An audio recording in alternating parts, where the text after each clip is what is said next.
আজকে আমি বানিয়ে নেব গুজরাটের জনপ্রিয় রেসিপি জিলাপি ফাফড়া। তার জন্য আমি একটা পাত্র নিয়ে নিয়েছি আর এখানে নিয়ে নিচ্ছি বেসন। আমি কিন্তু জিলাপিটা বানাবো না, জিলাপিটা দোকান থেকে কিনে এনে তারপরে সার্ভ করব।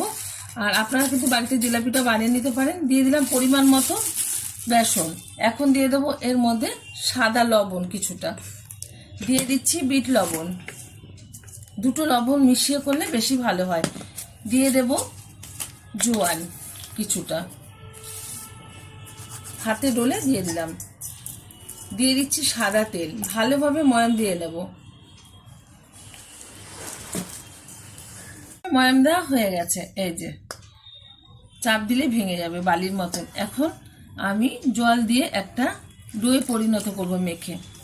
এভাবে কিন্তু বেসনটা মেখে নিয়েছি সবগুলো উপকরণ একসাথে। এবার আমি লেচি কেটে নেব।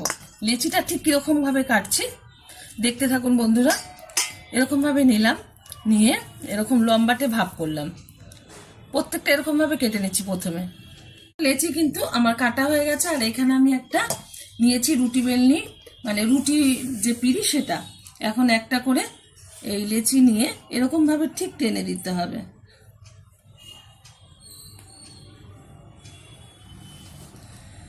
হয়ে গেল। এবার একটা ছুরির মাধ্যমে ঠিক এরকম ভাবে তুলে দিতে হবে। প্রত্যেকটা ঠিক এরকম ভাবেই আমি করে নেব।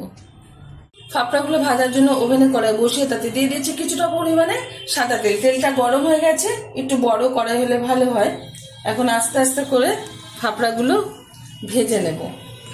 হাই আঁচে ভাজবো, এখানে কিন্তু বেশি দেওয়া যাবে না, তো যেহেতু ছোট কড়াই সেই কারণে আমি অল্প অল্প করে দিয়ে ভেজে নেব। এগুলির সাথে কিন্তু জিলাপি আর কাঁচা লঙ্কা ভেজে খেতে হয়। তো কাঁচা লঙ্কাটা ভাজবো এগুলি ভাজার পরে। তবে জিলাপিটা আমি দোকান থেকে এনেছি, আপনারা যদি বাড়িতে করে নিতে চান করে নিতে পারেন জিলাপিটা। ফাফড়াগুলো কিন্তু ভাজা হয়ে গেছে, যেগুলো ভাজতে বাকি আছে সেম ভাবে ভেজে নেব। ফাফড়াগুলো সব ভাজা হয়ে গেছে। এখন আমি কিন্তু এই যে কাঁচা লঙ্কা ভেজে নেব। এটা কাঁচা লঙ্কা ভাজা দিয়ে কিন্তু খেতে হয়, সাথে জিলাপিটাকে একটু সরে যেতে হবে। ওভেনটা বন্ধ করে দিয়েছি। আর এদিকে লঙ্কাগুলো ভাজা হয়ে গেছে, ভীষণ ফুটছিল, সেই কারণে ওভেনটা বন্ধ করে দিয়েছি। লঙ্কাগুলো তুলে নিচ্ছি। এবার প্লেটে আমি সার্ভ করে নেব। জিলাপি ফাফড়াটা আমি প্লেটে সুন্দরভাবে কিন্তু সার্ভ করে নিয়েছি। এই যে কেনা জিলাপি, আমি আগে বলেছি।